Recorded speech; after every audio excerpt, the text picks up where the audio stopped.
प्रिय विद्यार्थियों, सुबह की नमस्ते।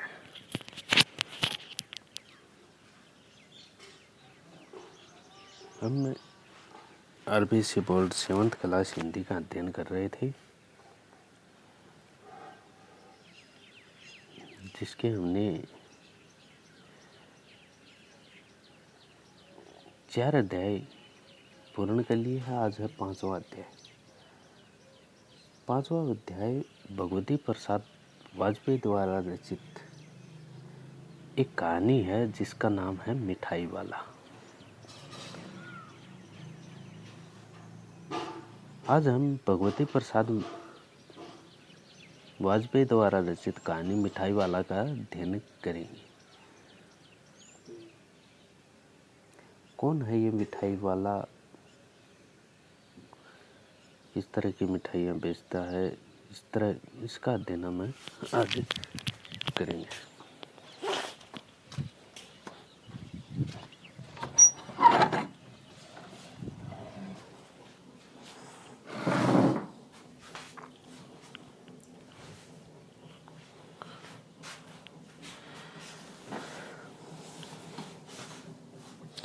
बहुत ही मीठे स्वरों के साथ वह गलियों में घूमता हुआ कहता, बच्चों को बहलाने वाला, खिलौने वाला। कोई व्यक्ति था जो गलियों में घूमता रहता था और खिलौने बेचने आया था और गली में आवाज देता, बच्चों को बहलाने वाला, खिलौने वाला। इस अधूरे वाक्य को वह ऐसे विचित्र किंतु मादक मधुर ढंग से गाकर कहता कि सुनने वाला एक बार अस्थिर हो उठते।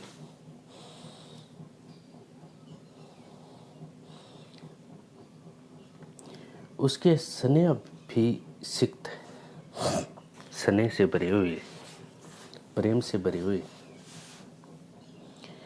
कंठ से फूटा हुआ गान सुनकर निकट के मकानों में हलचल मच जाती। पास के जो मकान है उनमें हलचल मच जाती। छोटे छोटे बच्चों को अपनी गोद में लिए युवतियां चिक्कों को उठाकर छज्जों पर नीचे झांकने लगती। चिक्कों को उठाकर अपने घूंघट को उठाकर और छज्जे के नीचे झांकने लगती। गलियों और उनके अंतर्व्यापी छोटे छोटे उद्यानों में खेलते और इठलाते हुए बच्चों का झुंड उसे घेर लेता और तब वे खिलौने वाला वहीं बैठकर खिलौने की पेटी खोल देता। जो ही वह चिल्लाता, बच्चों को बहलाने वाला, खिलौने वाला, औरतें हो वो छज्जों के ऊपर से झांकने लगती और बच्चे हो उसके चारों ओर घूम जाते, उसको घेर लेते, जो कि अपने घर के अंतर्व्यापी अंतर बने हुए छोटी छोटी उद्यानों में खेलते थे। वो बच्चे इतलाते हुए बच्चों का झुंड उसे घेर लेता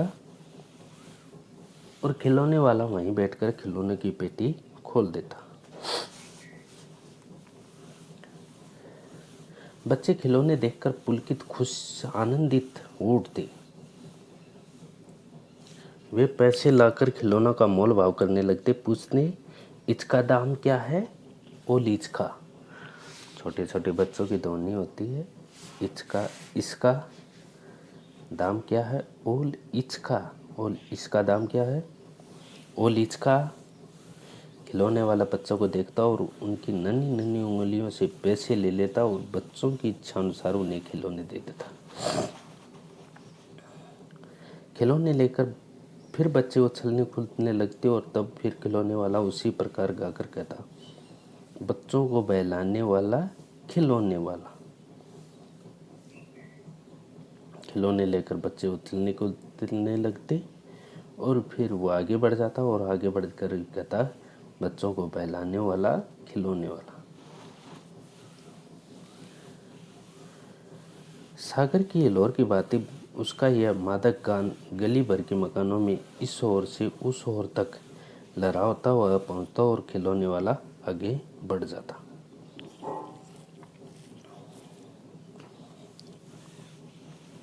राय विजय बहादुर के बच्चे भी एक दिन खिलौने लेकर घर आए।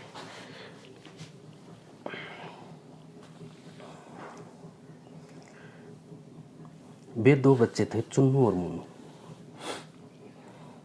चुन्नू जब खिलौने ले आया तो बोला, मेरा गोला कैसा सुंदर है, कि मेरा घोड़ा कैसा सुंदर है। तो फिर मुन्नू बोला, बोल देख और देखो मेला कैसा सुंदर है, मेरा घोड़ा कैसा सुंदर है। दोनों अपने हाथी घोड़े लेकर घर पर में पूरे घर में उछलने लगे।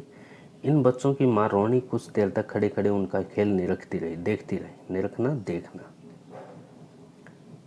अंत में दोनों बच्चों को बुलाकर उसने पूछा, अरे वो चुन्नू मुन्नू, ये खिलौने तुमने कितने में लिए? मुन्नू बोला, 2 पैसे में, खिलौने वाला दे गया ही।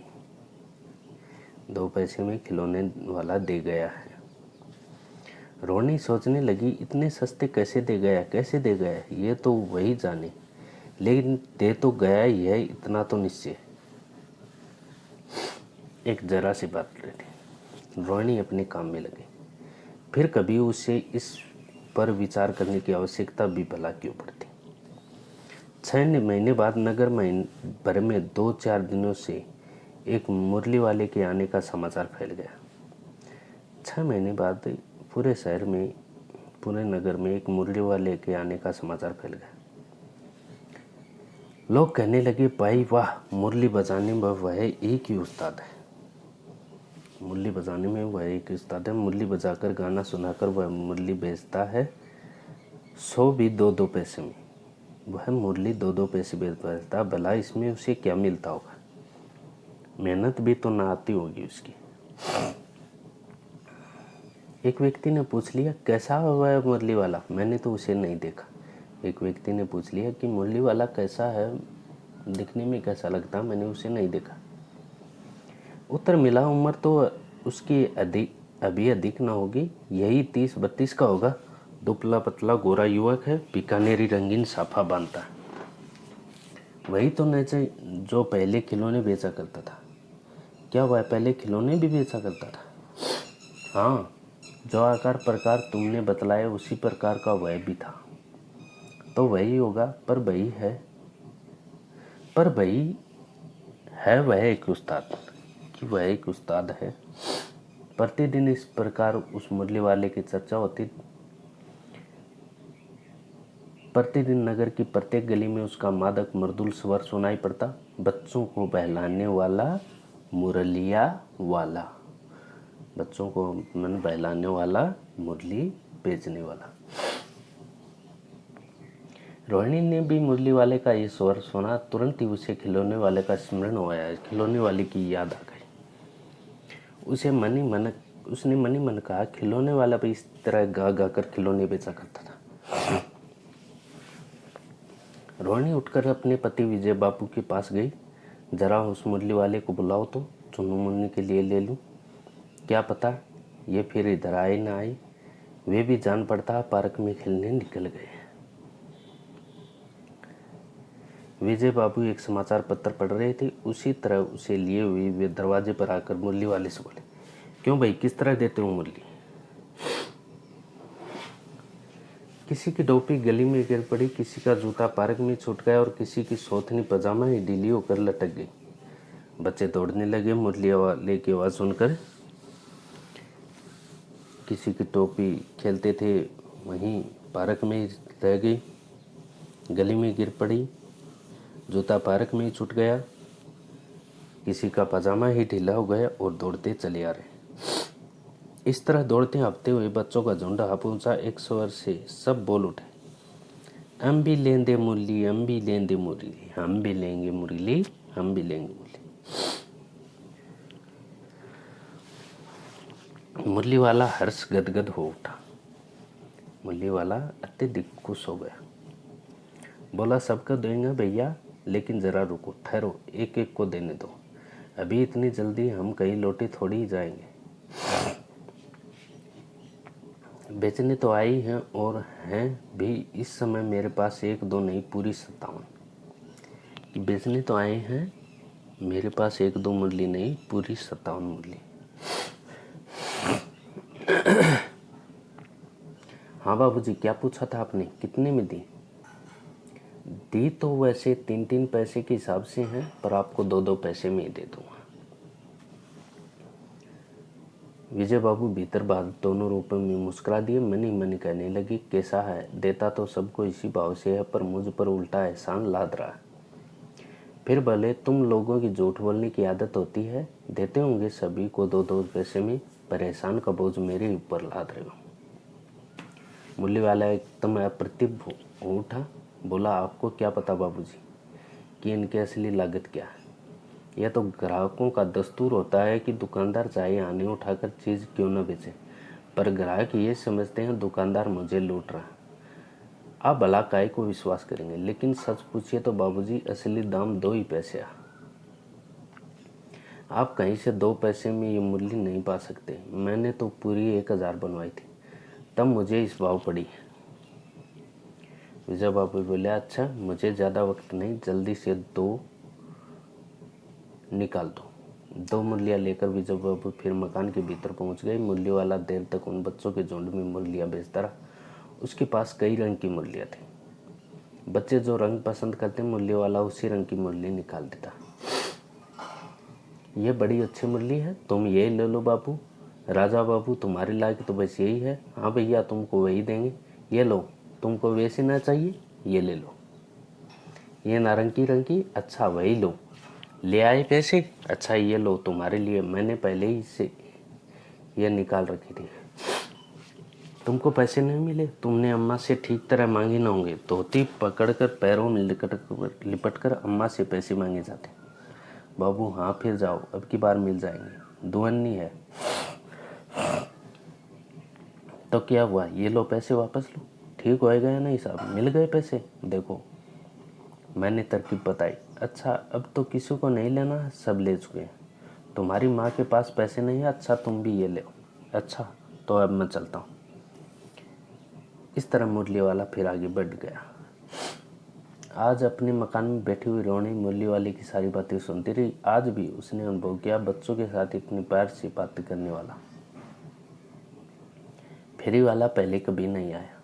फिर वह सौदा भी कैसा सस्ता बेचता, भला आदमी जान पड़ता। समय की बात है, जो बेचारा इस तरह मारा मारा फिरता, पेट जो न कराए सो थोड़ा। इसी समय मुरली वाले का क्षीण स्वर दूसरी निकट की हल्का स्वर दूसरी निकट की गली से सुना। बच्चों को बहलाने वाला मुरली वाला। रोहिणी इसे सुनकर मन ही मन कहने लगी, और स्वर कैसा मीठा इसका। बहुत दिनों तक रोहिणी को मुरली वाले का वह मीठा स्वर और उसकी बच्चों के प्रति वे सन्निहित बातें याद आती रही। महीने के महीने आए और चले गए। फिर मुरली वाला ने धीरे धीरे उसकी स्मृति भी क्षीण हो गई। धीरे धीरे उसकी याददाश्त भी कम होने लगी।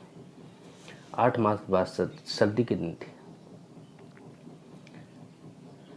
रोहिणी स्नान करके मकान की छत पर चढ़कर आजानुलंबित केश राशि सुखा रही थी, अपने बालों को सुखा रही थी।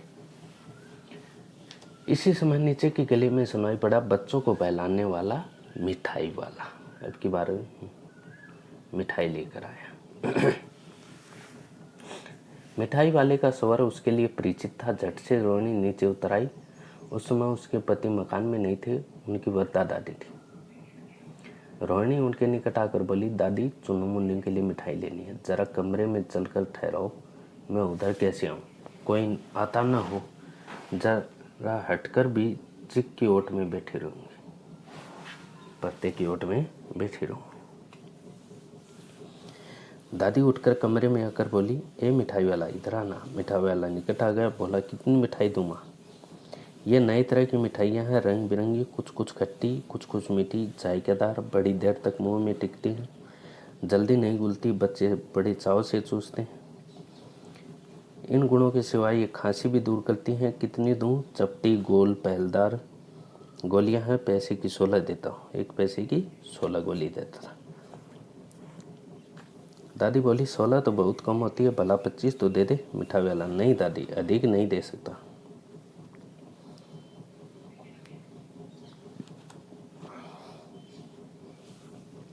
इतना भी देता हूँ, यह मैं तुम्हें क्या, खैर मैं अधिक न दे सकूँ। रोहिणी दादी के पास ही थी, बोली दादी फिर भी काफ़ी सस्ता दे रहा, 4 पैसे की ले लो, ये पैसे रहे। मिठाई वाला मिठाइयाँ गिनने लगा।